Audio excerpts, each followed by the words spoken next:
Students, so we are learning factorization, and we have found factors of quadratic equation by middle term splitting. As there are maximum three terms in quadratic polynomial. मतलब degree 2 में only 3 term हो सकती है. क्या हो सकती है? ax square plus bx plus c. तो हमारे पास there must be one middle term. अब आप बोलोगे सर इसमें मिडिल टर्म क्या है? x प्लस 2 में. यार मिडिल टर्म यहाँ पर भी है. क्या है? मिडिल टर्म यहाँ पर है 0x. मिडिल टर्म यहाँ पर है. तो in such case we are able to split the middle term. And we can find out the factors. But in case of cubic polynomial, we cannot use this middle term splitting because जो cubic polynomial होती है वो कैसे हो सकती है? वो एक क्यूब की टर्म होनी चाहिए. bx square plus cx plus d. मतलब it has got 4 terms.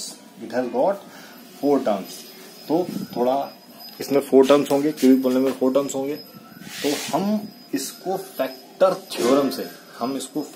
Theorem से स्प्लिट करेंगे. मतलब फैक्टर थ्योरम से इसके फैक्टर निकालेंगे और फिर उसको डिवाइड कर देंगे. हम फैक्टर थ्योरम से क्वाड्रेटिक पॉलिनोमियल की भी स्प्लिटिंग मतलब फैक्टर निकाल सकते हैं. But it is little bit lengthier method. So I recommend you to find out factors of quadratic equation with middle term splitting. अच्छा मेथड है. और I have given very effective class on that middle term splitting. You can see मैंने कितने प्यार से बताया उसको, तो आप उसको सीख सकते हैं. और इसमें मैं आपको how I can split this, how I can find out the factors of this cubic polynomial. This method is applicable for any types of polynomial of any degree polynomial. So let us move further. So we see how we can apply this factor theorem on finding out factors of cubic polynomial. So but a cubic polynomial is little bit tougher than quadratic polynomial. तो पहले हम इसको जो factor theorem apply कर रहे हैं quadratic polynomial पे apply करके देखते हैं. उसके बाद हम लोग इसको क्यूबिक पॉलिनोमियल पे अप्लाई करेंगे. तो कैसे? देखो, जो सबसे पहले क्या होता है इस तरीके के इक्वेशन में, जो ये टर्म है पहला स्टेप क्या होगा? हाईएस्ट डिग्री कोफिशिएंट 1 होना चाहिए. हाईएस्ट डिग्री कोफिशिएंट को 1 करते हैं हम लोग. क्या करते हैं? कोफिशिएंट को 1 कर लेते हैं. देखना 1 किया हमने तो ये क्या आ जाएगा? मतलब मैंने अगर 2 कॉमन लिया तो मेरे पास ये आ जाएगा. तो मुझे यहाँ से भी लेना पड़ेगा और यहाँ से अच्छा देखो, अगर मैं अब इस अंदर वाले पॉलिनोमियल के दो कोई फैक्टर हैं, मैंने मान लिए क्या p और q 2 फैक्टर है. p और q उससे मिसलीड मत करना. p और q उससे अच्छा a भी ले लेता हूँ. अगर ये इसके 2 फैक्टर हैं तो मैं इसको ऐसे लिख सकता हूँ. उसके 2 फैक्टर हैं x माइनस a और x माइनस b. मैं इसको लिख सकता हूँ कि नहीं लिख सकता हूँ? ऐसे लिख सकता हूँ कि नहीं लिख सकता हूँ? अगर इस इक्वेशन के ऐसे 2 फैक्टर हैं, इस केवल इसके 2 यहाँ पे आएगा, ये आएगा भाई. इसके ये कोई 2 फैक्टर हैं. मैंने लास्ट टाइम में मिडिल टर्म स्प्लिट की थी तो मैंने क्या बोला था? अगर 2 फैक्टर हैं दोनों 2 फैक्टर में लिख लिया जाएगा. तो मैं पहले ही मान रहा हूँ x माइनस ए फैक्टर है. मैंने माना, वो तो बात की बातें प्रूव करेंगे, लेकिन हमने माना ना. तो अगर 2 फैक्टर x माइनस ए और x माइनस बी 2 फैक्टर हैं, उसको हम ऐसा लिख सकते हैं. तो जब मैं इसको मल्टीप्लाई करूंगा तो मुझे क्या मिलने वाला है? देखो, मैं इसको मल्टीप्लाई करूंगा तो मुझे ये मिलने वाला है. देखो, मुझे ये मिलने वाला है.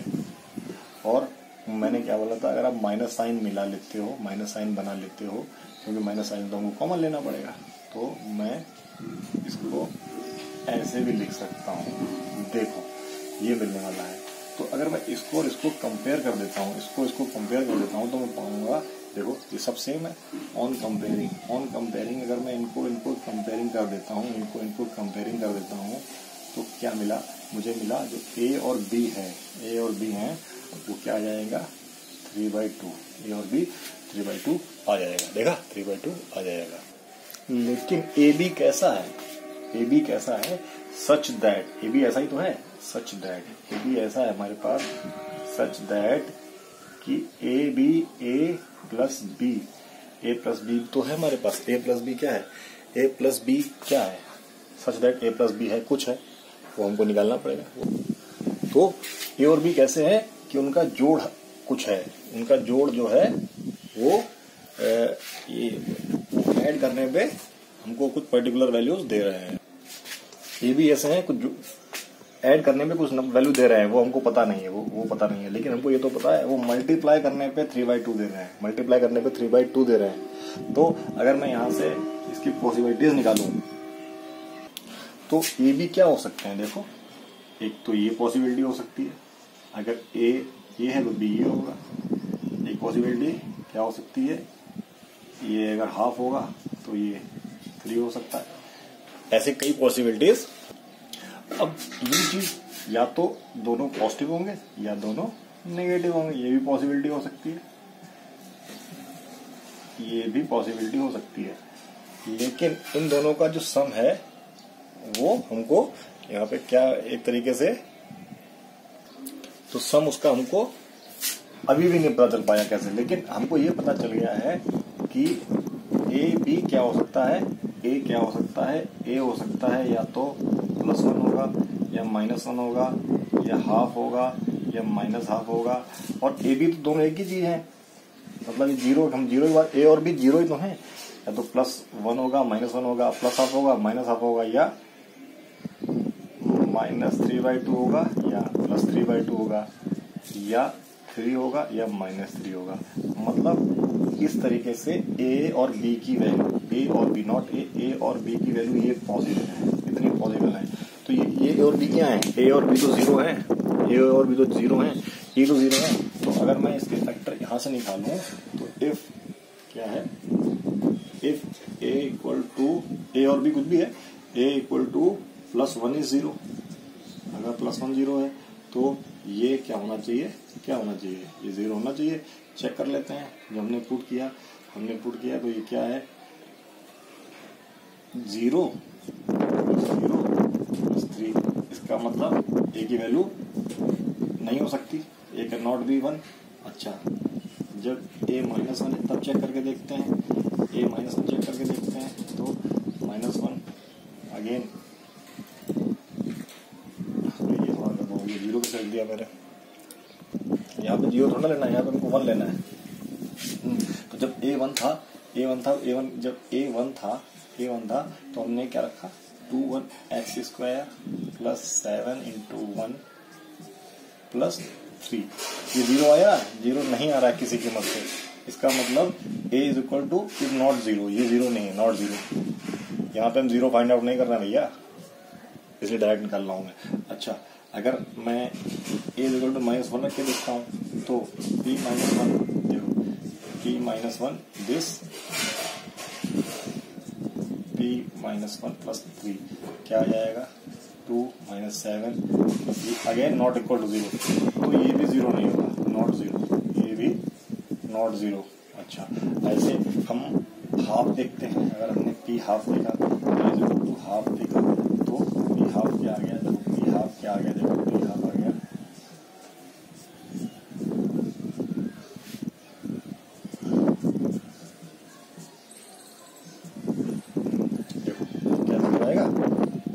सब पॉजिटिव क्या चल रहा है, ये भी इक्वल 0 नहीं आएगा, तो ये भी क्या हो जाएगा नॉट 0।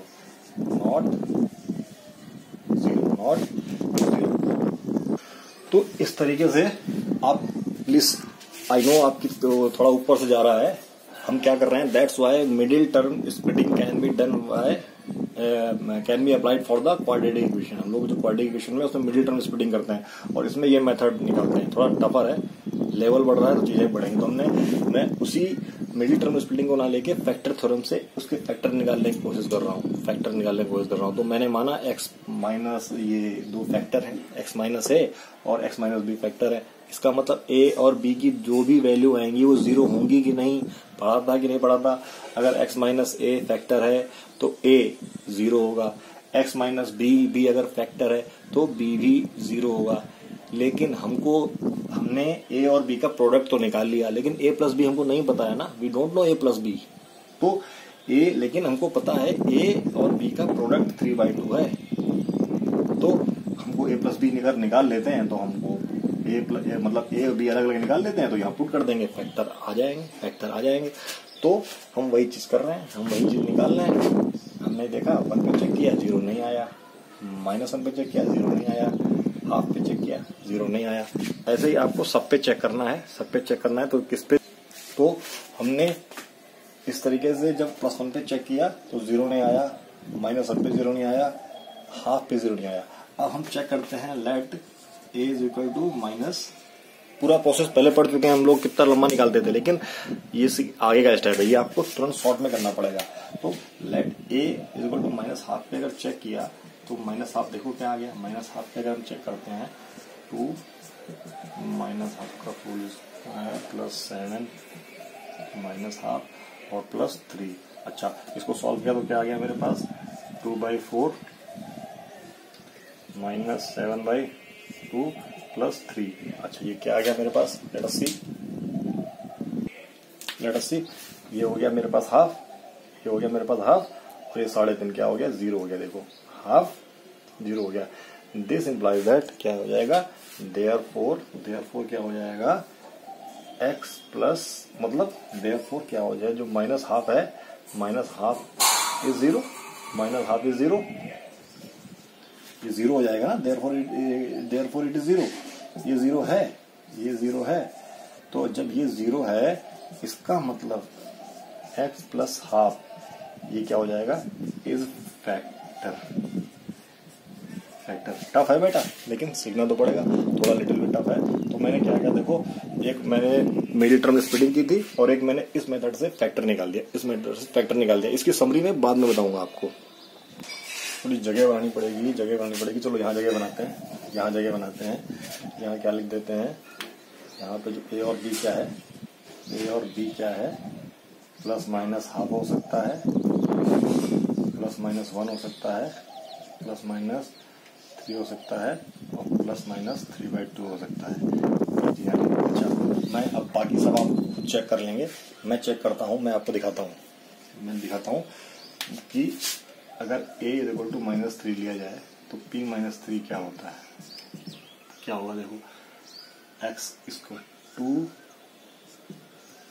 a स्क्वायर हुआ प्लस 7 3 प्लस 3 9 2 18 -21 प्लस 3, तो ये भी जीरो आ गया।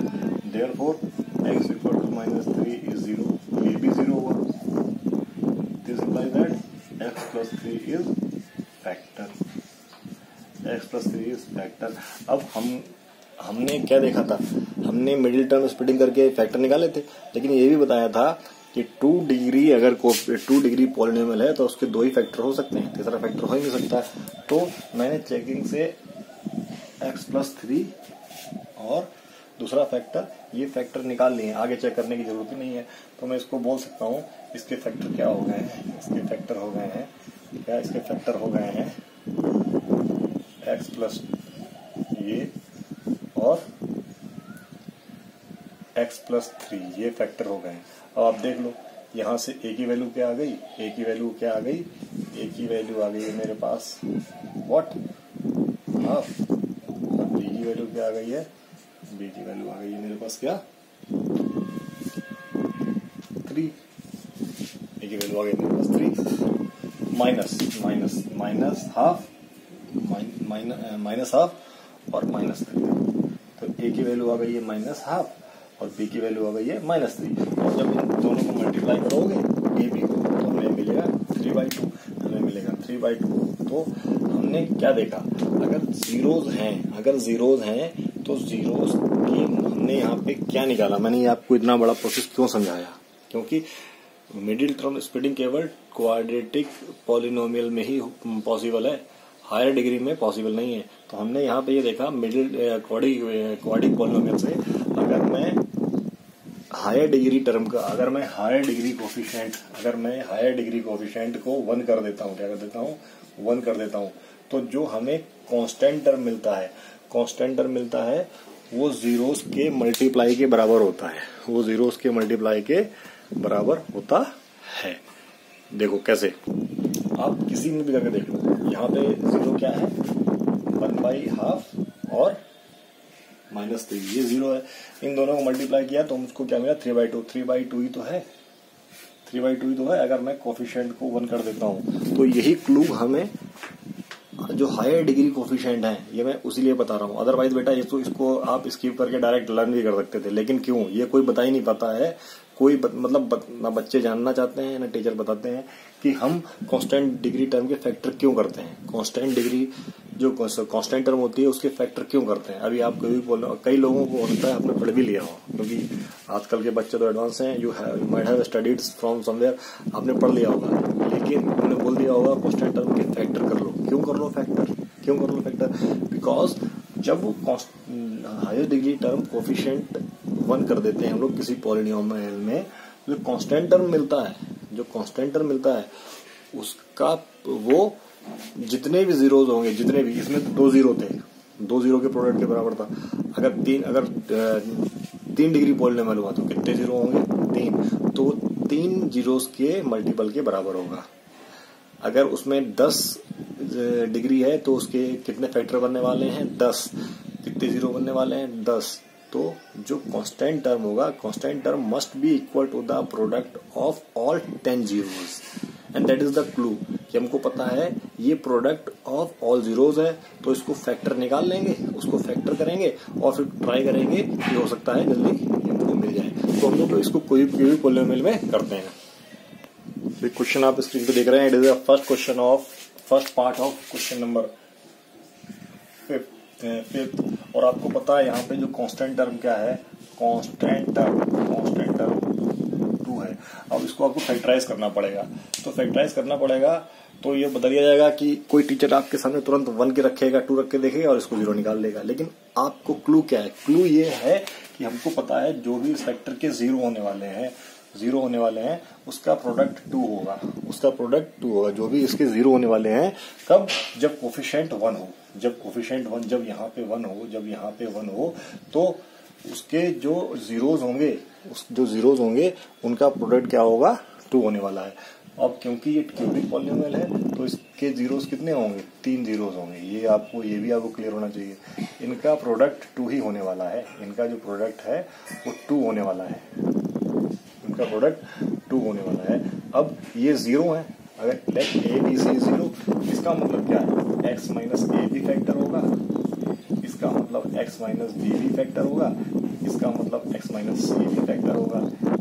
इसका मतलब क्या होगा, अगर ये भी 0 हो जाएगा, ये भी 0 हो जाएगा, ये भी 0 हो जाएगा, मतलब 3 फैक्टर हैं। अगर 3 फैक्टर हैं, तीनों का प्रोडक्ट होने वाला है, और फैक्टर इस फॉर्म में लेगा, मतलब हम इसको लास्ट में इस फॉर्म में लिख देंगे, इसको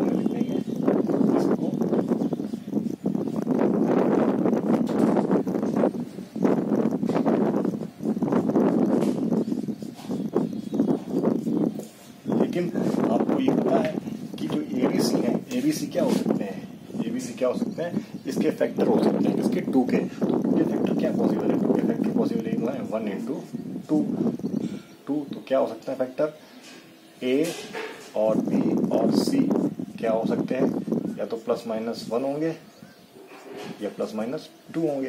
अब आपको मिल गया कि आप +1 पे, +2 पे, +3 पे और इस पे चेक कर लें, चेक करके देखते हैं। चलो, हमने +1 पे चेक किया, इस बार हमने क्या चेक किया, +1 पे चेक किया, तो 1 क्यूब x² -1 + 2, ये क्या आ गया, देखो 1 - 2 - 1 + 2, ये 0 आ गया। इसका मतलब देयरफॉर क्या हो जाएगा, 1 इज 0, 1 इज 0, या डायरेक्ट ये भी लिख सकते हो, therefore x minus 1 is factor, x minus 1 इसका फैक्टर हो गया, x माइनस 1 इज फैक्टर इसका हो गया है। तो यहाँ पे इतना करने की कोई जरूरत नहीं थी, इतना करने की कोई जरूरत नहीं थी। हम डायरेक्ट ये तो मैंने आपको आपके रफ वर्क के लिए करवाया, आपको ये करने की कहीं लिखने की जरूरत नहीं। आप 2 के फैक्टर निकालो और चेक करने लगो। तो क्या लिखोगे, सिंस, ये भी लिखने की जरूरत, अच्छा लिख दो यहाँ पे, सिंस 2 इक्वल्स टू क्या है, 1 into 2, तो क्या हो सकता है, पॉसिबल 0 हो सकते हैं, ये 0 हो सकते हैं, पॉसिबल 0 हो सकते हैं। तो मैंने यहाँ चेक करना शुरू कर दिया, और ये आप ना लिखना चाहें तब भी हमने चेक किया तो x माइनस 1 फैक्टर आ गया। जब x माइनस 1 फैक्टर आ गया है तो हम क्या कर सकते हैं, x माइनस 1 फैक्टर आ गया है तो अगर 15 का फैक्टर 5 आ गया था तो दूसरी चीज यहाँ निकालने के लिए हम क्या करते थे, 15 से 5 को डिवाइड कर देते थे और वो चीज यहाँ पे आ जाती थी। यही करते थे। तो इसको हम या तो डिवाइड कर दें, लॉन्ग डिवीजन मेथड से डिवाइड कर दें, या किसी और तरीके से निकालें। तो एक तरीका और भी है, कैसे, देखो मैं वो भी तरीका आपको बताता हूँ। ये इसका फैक्टर हो गया, तो इसका मतलब क्या हो गया, इसका मतलब x क्यूब माइनस 2x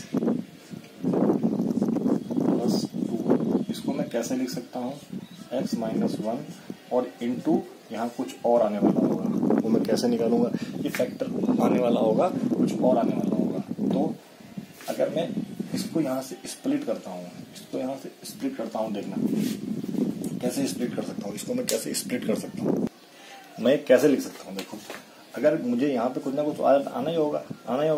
अच्छा, यहाँ पे कुछ ऐसी टर्म होगी कि जब उसको मल्टीप्लाई करेंगे तो ये मिलने वाला है कि नहीं मिलने वाला है। भाई यहाँ पे कुछ जो टर्म आएगी, जाहिर सी बात है, यहाँ पे अगर x है तो यहाँ पे x स्क्वायर वाली टर्म होगी, या 2 फैक्टर होंगे, x स्क्वायर की टर्म होगी, तभी एक फैक्टर x है, दूसरा x स्क्वायर वाली टर्म होगी, तभी x क्यूब मिलने वाला है। तो करके देखते हैं, क्या करके देखते हैं। चलो, अगर ये x माइनस 1 इसका फैक्टर आया है तो एक टर्म यहाँ पे x स्क्वायर की पक्का होगी, किसकी टर्म होगी, x स्क्वायर की। अब देखना, x माइनस 1 अगर फैक्टर है, x square minus x minus 1 factor है, तो यहाँ पे एक टर्म x स्क्वायर की पक्का होगी, तभी तो x क्यूब मिलने वाला है, तो अगर मैंने x स्क्वायर यहाँ पे थी वो मैंने बाहर निकाल लिया, तो देखो इस x स्क्वायर से मेरी इस x स्क्वायर से क्या टर्म, इस x स्क्वायर से मुझे x क्यूब भी मिल गया और माइनस x स्क्वायर भी मिल गया। माइनस क्या मिल गया, जब मैं इसको मल्टीप्लाई करूंगा, जब मुझे ये इसके इक्वल लिखनी है, तो जब मैं x स्क्वायर को मल्टीप्लाई करूंगा तो x क्यूब तो मिल गया, एक क्या मिल गया मुझे, एक ये मिल गया है। लेकिन यहाँ पे तो 2 है, यहाँ पे तो भाई 2 है ना, तो मुझे यहाँ पर एक x स्क्वायर और भी है, तभी तो उसके बराबर आएगा, तभी तो ये x स्क्वायर इसके बराबर आएगा, तभी तो x स्क्वायर ये चीज के बराबर आएगी, ये चीज तो हमें इसके बराबर ही करनी पड़ेगी। अच्छा, अब देखो, जब ये यहाँ तक तो हो गया, अब ये टर्म अगर मैं यहाँ पे इस तरीके से लिखा हो, x square minus x plus 2, लेकिन ये तो हमें जब फैक्टर होगा तो ये पूरा, इसमें से भी ये फैक्टर लिया जाएगा, इसमें से भी ये फैक्टर लिया जाएगा भाई, इसमें से भी ये फैक्टर लिया जाएगा। तो मैं क्या करूंगा, मैं अपनी मर्जी से x स्क्वायर ना लिख के यहाँ पे एक बार x माइनस 1 फैक्टर और लिखूंगा, और अब देखो x स्क्वायर तो था ही मेरे पास, मुझे एक x स्क्वायर और चाहिए, तो x स्क्वायर तो मेरे पास है ही, मैं यहाँ पे माइनस x लिख दूँ, तो जब मैं ब्रैकेट खोलता हूँ तो मुझे क्या मिलेगा, देख लो, ब्रैकेट खोलता हूँ तो मुझे क्या मिलेगा, मुझे मिलेगा x square minus x cube minus x square minus x square minus x। तो अभी देखो, माइनस x 2x भी मिल गया मुझे ये भी मिल गया। अच्छा, अब दूसरा क्या है, माइनस एक्स, दूसरा क्या है माइनस एक्स नहीं सॉरी व्हाट प्लस एक्स, क्या मिल गया प्लस एक्स, मुझे प्लस एक्स मिल गया, लेकिन यहाँ तो माइनस एक्स है भाई, यहाँ तो माइनस एक्स है, यहाँ तो माइनस एक्स है और प्लस एक्स मुझे मिला है। तो इसका मतलब क्या होगा, इसका मतलब होगा कि मुझे जो अगले फैक्टर लेने हैं -1 वाले, यहाँ तक मुझे प्लस का एक्स मिल गया था, क्या मिल गया था प्लस का एक्स मिल गया था, लेकिन मुझे चाहिए माइनस का एक्स।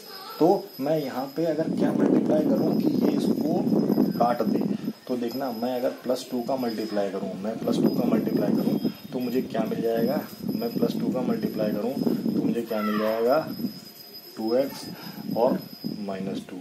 अब यहाँ पे देखो आप -2, अब देखो अगर मैं इस ब्रैकेट को खोलता हूँ, पहले मैं कॉमन ले लूँ, मैंने x-1 कॉमन लिया, तो मुझे ब्रैकेट में क्या मिल गया, मुझे मिल गया x² - x + 2।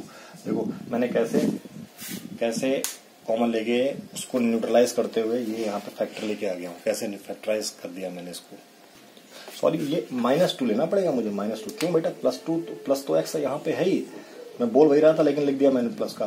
तो मैं जब -2 का मल्टीप्लाई करूंगा तभी तो ये न्यूट्रलाइज होकर -x आएगा और ये उससे प्लस हो जाएगा, ये उससे ओके प्लस हो जाएगा। देखो कैसे निकाला मैंने, कैसे निकाला है।